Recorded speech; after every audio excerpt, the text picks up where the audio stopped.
nous allons donner aujourd'hui la clé de la physique quantique de la gravitation.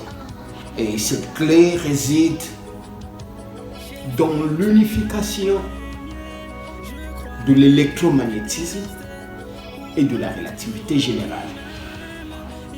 Et tant qu'on ne peut pas réunir ou unifier l'électromagnétisme qui s'occupe du déplacement de la lumière, théorie bien développée par Maxwell, et la gravitation, la relativité générale, la théorie moderne de la gravitation, on ne peut pas aller de l'avant.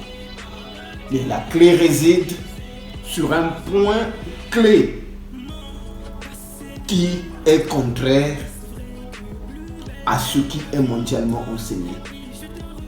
Et quel est ce point? C'est sur la vitesse de la lumière qui est jusqu'alors considérée comme une constante physique universelle. Et nous allons démontrer que cette constante, en fait, n'est pas constante, donc c'est une variable physique universelle.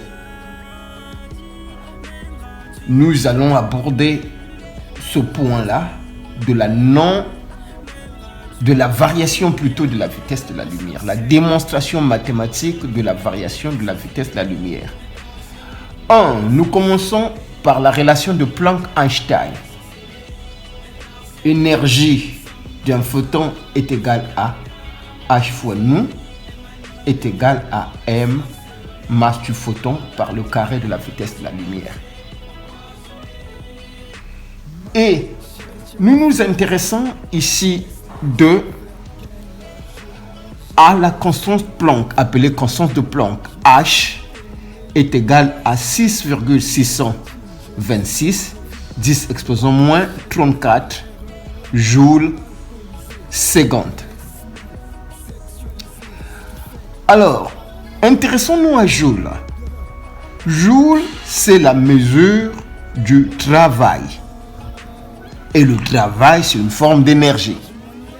Et lorsque nous voyons le travail est égal au produit de la force par le déplacement. Alors, lorsque nous voyons la force F est égale au produit de la masse par l'accélération. Arrêtons-nous d'abord là et posons-nous une question. Ici, dans la formule de Planck-Einstein, E égale mc2 égale à h nu, l'énergie du photon.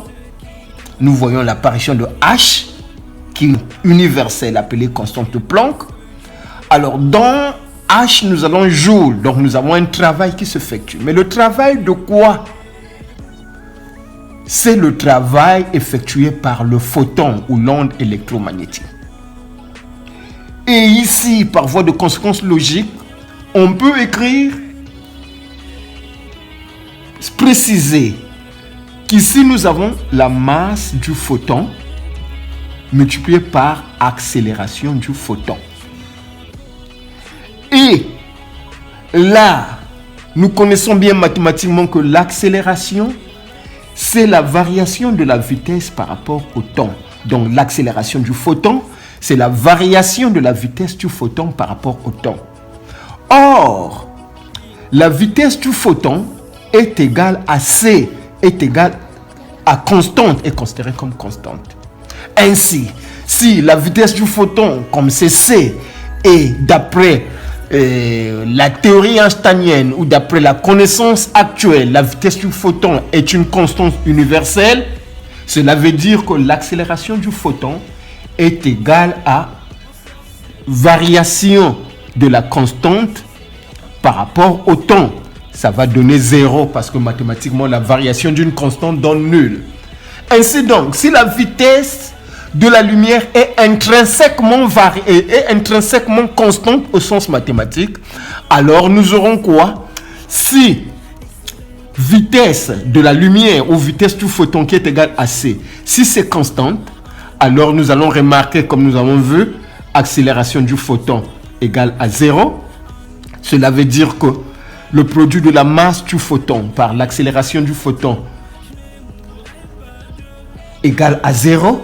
Cela veut dire que la force, puisque la force est égale au produit de la masse par l'accélération, par exemple ici la force du photon, ça donnera 0, et nous aurons donc par conséquent H, constante de Planck, serait nulle. Et donc, physiquement parlant et mathématiquement parlant, si la vitesse de la lumière est une constante physique universelle, alors la constante de Planck serait nulle. Et la lumière ne devait même pas avoir une énergie. Or, cela est contraire à la physique universelle.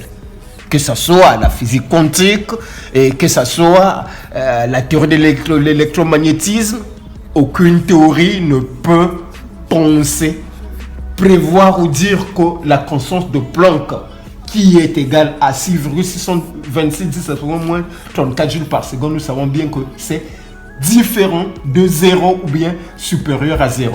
À la lumière de cela, en creusant donc la constante de Planck, nous voyons que dans cette constante, il y a la vitesse de la lumière à l'intérieur qui doit obligatoirement être variable. Si elle n'est pas variable, alors la physique, aucun élément ne pourrait venir à l'existence.